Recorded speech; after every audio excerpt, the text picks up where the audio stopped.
Someone once asked me, Jim, should I tell people what I'm working on?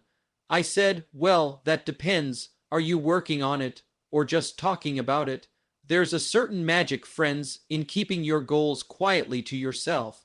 Not because you're hiding, not because you're unsure, but because silence has strength. You see, when you start telling everybody what you're going to do before you do it, something strange happens. You start to feel like you've already done it. And that's a dangerous illusion. Talking creates momentary excitement. It gives you a taste of the reward without requiring the discipline. And when that excitement fades, so does the energy to follow through. It's like planting a seed and then yelling at the field, look what I've planted. The ground doesn't care about your announcement. It only responds to nurture, to work, to patience. It needs water. It needs time. It needs you to show up every day and do the unseen. Sometimes people say, but Jim, I want to be held accountable, so I tell people my goals. And I say be careful, because not everyone you tell will support you. Some will mock, some will doubt, some will tell you that'll never work. And if your goal isn't rooted deep, those voices can pull it out like weeds. You don't owe your dream a broadcast, you owe it work. Here's the thing, you don't get paid for what you plan. You don't get rewarded for what you promise. You get rewarded for what you deliver, for what you finish, for what shows up on the scoreboard. Now, I'm not saying isolate yourself. I'm not saying work in a cave. I'm saying be selective, guard your dreams like treasure, don't throw them out for opinions, share them with people who have earned the right to hear them, those who walk the talk, those who can sharpen you, not shake you. Keep your goals secret, not in fear, but in wisdom, because what's done in silence grows strong in spirit. The roots go deeper when they're not disturbed by noise. Let your actions be the announcement. Let your progress be the post. Let your success be the story, because when you finally arrive, they'll know, and they won't need you to say a word. When we talk about achieving goals, we often think of discipline, strategy, and vision. But there is a hidden trap that many fall into without realizing the cost, and that is premature validation. The moment we start telling others about our goals before we've begun or finished the work, we begin to lose a powerful fuel that drives action, internal motivation. Human beings are wired in a way that when we speak our dreams out loud and get positive reactions, it gives our brain a reward. We feel encouraged, appreciated, even admired for something we haven't yet accomplished. And while that may feel good in the moment, it subtly drains the energy we need to stay committed and consistent. The mind confuses the applause for actual achievement. It gets satisfied early, even though the real work hasn't been done. This false sense of accomplishment can dull our urgency, our grit, and our need to prove something to ourselves. Energy that should be fueling early mornings, late nights, and silent sacrifices is instead spent on the dopamine hit of someone saying, "Wow, that's amazing." Even though nothing has happened yet, this is not just a motivational idea. It's backed by research in behavioral psychology. Studies have shown that when individuals announce their goals publicly, they're actually less likely to achieve them. Because talking gives them the same emotional satisfaction as doing, and in return, the pressure to act is reduced. You don't have to tell the world. You have to tell your schedule. You don't need everyone to cheer. You need your own discipline to show up. That's where real energy comes from. Quiet, personal commitment. Talking about goals may feel like building momentum, but often it's just spinning your wheels. There's no traction in talk. Premature validation is deceptive. It disguises itself as progress, but it's only a performance. It tricks you into thinking you're advancing when really you're standing still. Worse, it can lead you to build an identity around intention rather than execution. You become known as someone who plans big things, not someone who actually delivers them, and over time, that becomes a trap. Because now, you're stuck protecting an image instead of producing results. Energy is a currency, And how you spend it matters. Spending it on social rewards before earning real success is like spending your savings before you've made an income. It's not just unwise, it's unsustainable. We need that energy for hard decisions, setbacks, and growth.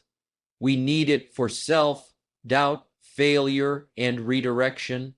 And if we've already spent it on approval, we often find ourselves empty when the real fight begins. There's another layer to this as well. When we seek premature validation, we're often opening ourselves up to premature criticism. By speaking too soon, we allow others to weigh in on plans that are still fragile, still forming. A dream in its infancy doesn't need exposure, it needs protection. Like a seed in the soil, it needs time to take root before it can handle the wind. Validation feels good, but it doesn't build strength. Only effort, struggle, and perseverance do that.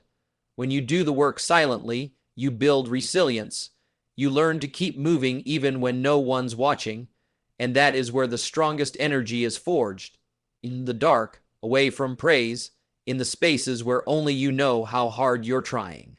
Many people fail not because they lack talent, but because they leak their energy. They give away momentum in conversations and social posts before they've earned any actual movement. Then, when obstacles arise, they feel stuck, confused why the fire went out. But the truth is, the fire was never built. It was borrowed from the crowd and not from within. Success demands that we stop looking for short-term applause and start focusing on long-term achievement. The satisfaction of applause lasts seconds. The satisfaction of accomplishment lasts a lifetime. To preserve energy, we must protect our intentions, keep them close, nurture them like something sacred. Because they are. When we give them away too soon, we hand over the most vital resource we have, our focus. It's not about secrecy for its own sake. It's about strategy. It's about staying aligned with what actually drives results. And that driver is internal power, not external validation.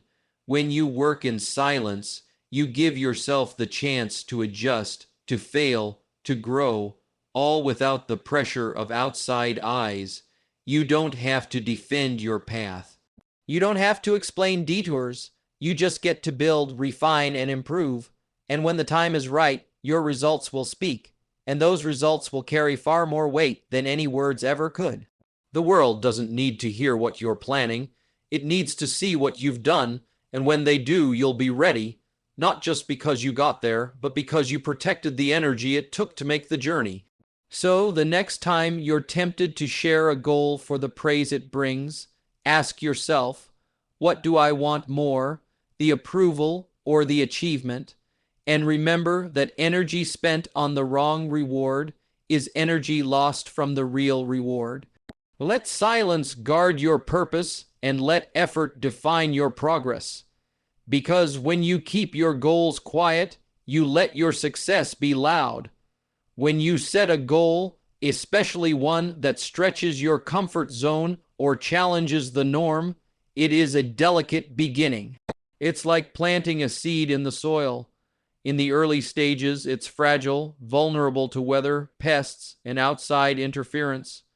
This is why protecting your goals from negativity and doubt is not just helpful, it's essential.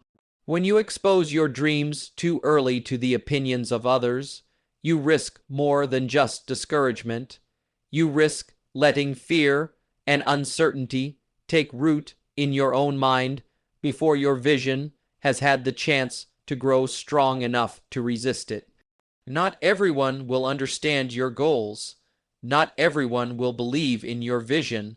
Some people will mock it, not because they see something wrong with your dream, but because it reminds them of what they've given up on. Others will inject their fear into your path, telling you it's too hard, too risky, or not realistic.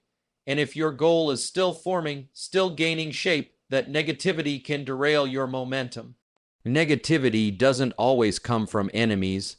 Sometimes it comes from friends and family. They mean well. They want to protect you. They don't want to see you fail or hurt.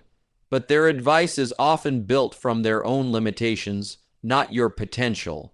If you're not careful, you'll take their fear and wear it like a jacket, even though it doesn't fit your journey. Doubt, like a virus, spreads fast when allowed in. Once you allow even a little of it, it begins to question your timing, your ability, your worthiness. It whispers in your ear that maybe you should wait, maybe you're not ready, maybe someone else could do it better. And soon, what started as bold intention becomes a hesitation. What began as confidence becomes silence. This is why protecting your goals in the early stages is an act of wisdom, not secrecy. You're not hiding your goal because you're unsure. You're protecting it because it's still growing. You're giving it time to take root in your discipline, your vision, your belief. You're allowing it to grow in strength so that when it finally faces the outside world, it can stand on its own. If a tree is planted and immediately exposed to harsh winds before its roots deepen, it will topple. But if it's nurtured and allowed time to grow strong underground, it will survive the storms later. In the same way, when your dream is grounded in your commitment rather than the approval of others, it has power. There's another level to this. When you open up your goals to everyone too soon, you also open yourself up to distraction.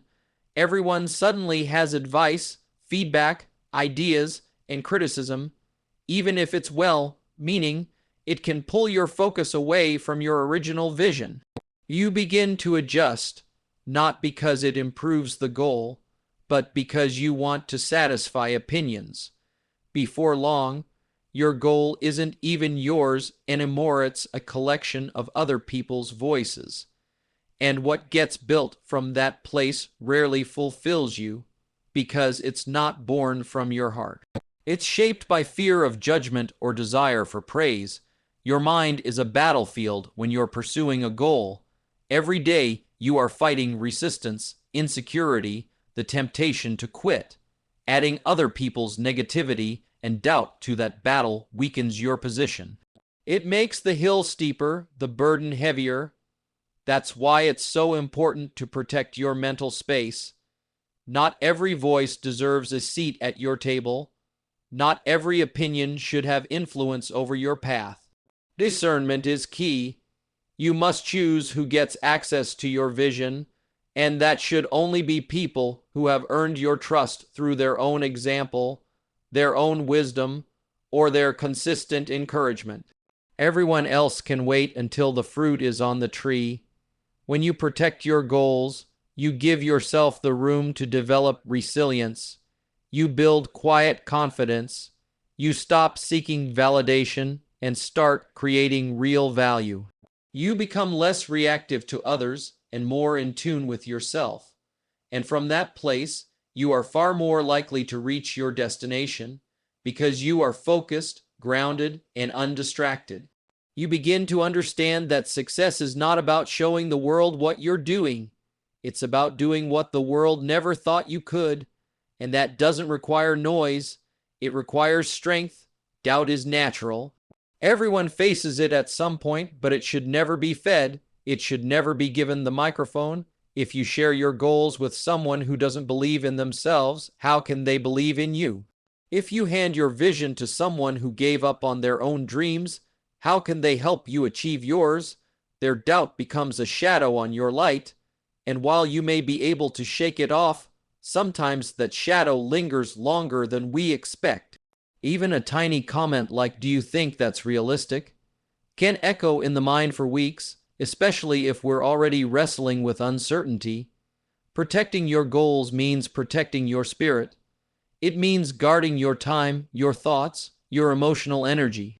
It means knowing that dreams need space to breathe before they can run. It means being okay with not getting recognition right away, not needing applause for every step. It's understanding that real strength is built in private and revealed in public, not the other way around. When you finally reach your goal, people will see the result. They'll admire the outcome, but what they won't see, and what they don't need to, is the early process, the quiet nights, the hidden struggles. The private wins, that part is yours, that part is sacred. Protecting your goal from negativity and doubt is not weakness, it's not fear, it's strategy, it's emotional intelligence, it's leadership over your own life. Because the world is full of noise, opinions, distractions, and doubt. And if you don't create boundaries, the world will set them for you, and they will be too small for your dream. So when you feel that urge to share everything, pause. Ask yourself, am I sharing this because I want support or because I want approval? Am I opening up because I'm ready or because I'm unsure? Am I giving someone the chance to strengthen my dream or the power to shrink it? When you build quietly, you build strong. When you protect what matters most, you grow it with care. And when it's finally time to reveal it to the world, you won't be asking for permission. You'll be presenting proof. That's the difference between chasing dreams and fulfilling them. One is exposed too early, the other is protected until it's ready, and readiness, not recognition, is what turns ideas into reality.